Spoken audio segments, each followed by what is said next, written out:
আমার আগের ভিডিওতে বলেছিলাম আমাদের সাথে একটা ঘটনা ঘটেছিল, যেটা আমি শেয়ার করব আমার নেক্সট ভিডিওতে।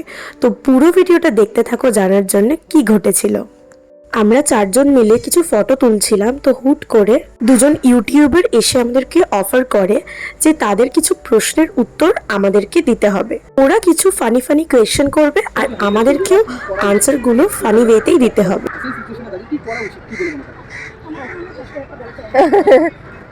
হ্যাঁ, মানে ফার্স্টে বলবো যে কম্প্যারিজন কোনো ঠিকঠাক নয়, কারণ কি যাকে তুমি ভালোবাসো তাকে কখনো কারোর সাথে। তো এইভাবেই মজা করতে করতে আমরা পুরোটা কমপ্লিট করলাম। ফার্স্ট টাইম এক্সপিরিয়েন্স করেছিলাম এরকম, তো সত্যি খুব মজা হয়েছিল। তো ভিক্টোরিয়া থেকে বেরিয়ে আমরা ঠিক করলাম একটু নন্দন ঘুরে আসব। ওখানে হচ্ছিল চিলড্রেন ফিল্ম ফেস্টিভ্যাল। জায়গাটা খুব সুন্দর করে সাজিয়েছিল, আমার তো খুব ভালো লেগেছিল। তো ঘোরাঘুরি কমপ্লিট করে এখন উঠে গেছি বাসে। আর ভিডিওটা কেমন লাগলো সেটা অবশ্যই জানিও। আজকের মতো টাটা।